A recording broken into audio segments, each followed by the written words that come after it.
उदगाई उदच्या जयघोषात आणि भंडाऱ्याच्या उधळणीत राधानगरी तालुक्यातील सरवडेमधील रेणुका माता भक्त मंडळाचे तब्बल 600 भाविक सौंदतीकडे रवाना झाले। रविवारी होणाऱ्या पौर्णिमेनिमित्त सौंदती इथल्या श्री रेणुका देवीच्या यात्रेला आणि दर्शनासाठी ते डोंगरावर उपस्थिती लावणार आहेत। पारंपरिक भक्तिभाव, श्रद्धा आणि उत्साहात ही सार्वजनिक रेणुका यात्रा मोठ्या भक्तिमय वातावरणात संपन्न झाली। गेली 51 वर्ष सरवडे इथल्या रेणुका माता भक्त मंडळाच्या वतीने ही सार्वजनिक यात्रा अखंडपणे सुरू आहे।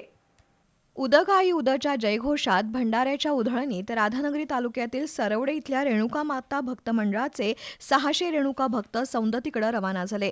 रविवारी होणाऱ्या पौर्णिमेसाठी भक्त श्रद्धेने जातात। गेली 51 वर्ष सरवडेमधील रेणुका भक्त मंडळ सार्वजनिक रेणुका यात्रा साजरी करतं। माफक दरात जाण्या-येण्याचा प्रवास खर्च, देवीचा नैवेद्य तसंच महाप्रसादाची सोय होत असल्यानं सर्वसामान्य भाविकांना या यात्रेत सहभागी होता येतं। ही या यात्रेची वैशिष्ट्ये आहेत। या यात्रेत संपूर्ण गावातील महिला भक्तांचा मोठ्या प्रमाणावर सहभाग असतो। गावातील महिला भक्त एकत्रितपणे देवीच्या दर्शनासाठी जात असल्यानं सरवडे गावची ही परंपरा पंचक्रोशीत प्रसिद्ध झाली आहे। नवसाला पावणारी देवी म्हणून रेणुका मातेवर भक्तांचा अतूट विश्वास असून अनेक भाविक महाप्रसादासाठी सढळ हाताने देणगी देतात। पारंपरिक हलगी, कैचाळ आणि घुमकं या वाद्यांच्या गजरात संपूर्ण गाव भक्तिरसात न्हाल्याचं चित्र यंदा पाहायला मिळालंय। गावच्या मुख्य बाजारपेठेतून देवीची मिरवणूक काढण्यात आली। भंडारा उधळत जयघोष करत भाविकांनी सौंदतीच्या दिशेने प्रस्थान केलं। यावेळी संपूर्ण गावच यात्रेत तल्लीन झाल्याचं दृश्य अनुभवायला मिळालं। 51 वर्षांची परंपरा गावानं सांभाळली आहे।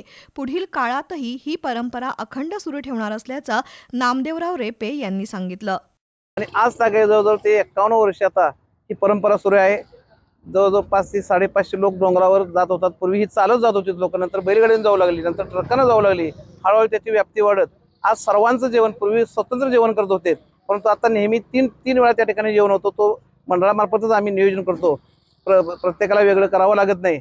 आणि या देवीचं एक महात्म्य आहे की या ठिकाणी एक मंदिर उभं राहिलं, त्या मंदिरामध्ये दर पौर्णिमेला 1000 ते 1500 लोकांचा महाप्रसाद एक भक्त देत असतो। कुणाकडून 1 रुपयाची पण वर्गणी घेतली जात नाही।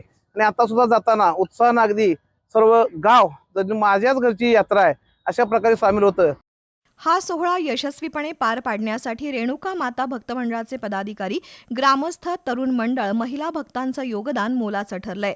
शिस्तबद्ध नियोजन, भक्तांची सुरक्षितता आणि परंपरेचं जतन यामुळे ही यात्रा आदर्श ठरत आहे।